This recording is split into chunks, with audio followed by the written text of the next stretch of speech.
On va passer la parole à Emmanuel Ducrot qui est avec nous. Bonjour Emmanuel. Bonjour Dimitri, bonjour à tous. Alors on va se pencher sur un feuilleton économique à rebondissement. Ça fait des mois, que dis-je, des années que ça dure. Les créanciers et les banques du groupe Atos sont parvenus hier, dimanche, à un accord pour reprendre et tenter de sauver le géant informatique français qui est en grande difficulté. Ouais, ça fait des mois qu'Atos et ses 100 000 salariés sont en pleine descente aux enfers.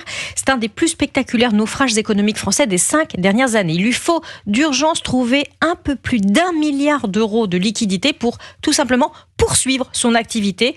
Alors reprendre et sauver Atos, ça va sans doute vouloir dire lui faire subir des opérations douloureuses et sans doute le dépecer. Un petit rappel de la situation d'Atos, Emmanuel. Oui, Atos est une de ces sociétés dont on connaît le nom, mais dont les activités sont nébuleuses pour le grand public. C'est le premier groupe de son secteur en Europe, celui du conseil et des services informatiques. Des centaines de milliers d'entreprises ont recours à Atos pour gérer tout ou partie de leur système. Mais c'est un colosse au pied d'argile.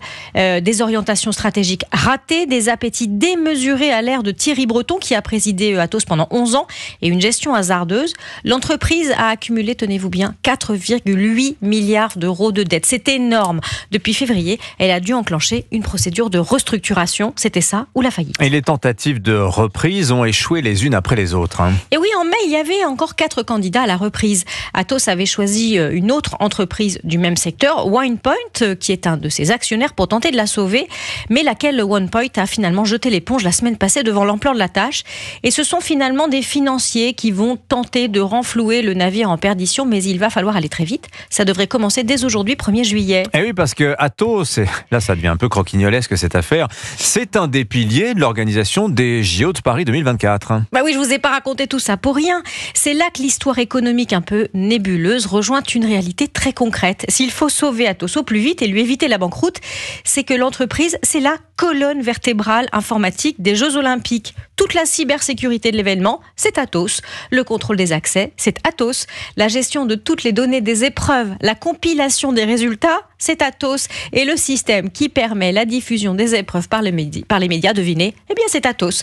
Le groupe n'a pas le droit au forfait. L'effet serait désastreux pour la France. Alors après les Jeux Olympiques, est-ce que l'intérêt pour Atos va s'essouffler pour autant, Emmanuel ? Oh non, mi-juin, l'État a dû faire une offre de 700 millions d'euros pour acheter les activités d'Atos jugées stratégiques et sensibles.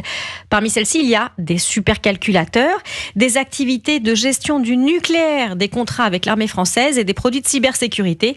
Les difficultés d'Atos peuvent mettre en danger tout un pan de notre souveraineté nationale. Ouais, signature Europe 1, Emmanuel Ducrot. Merci à vous, Emmanuel. Il est 8h51 sur Europe 1.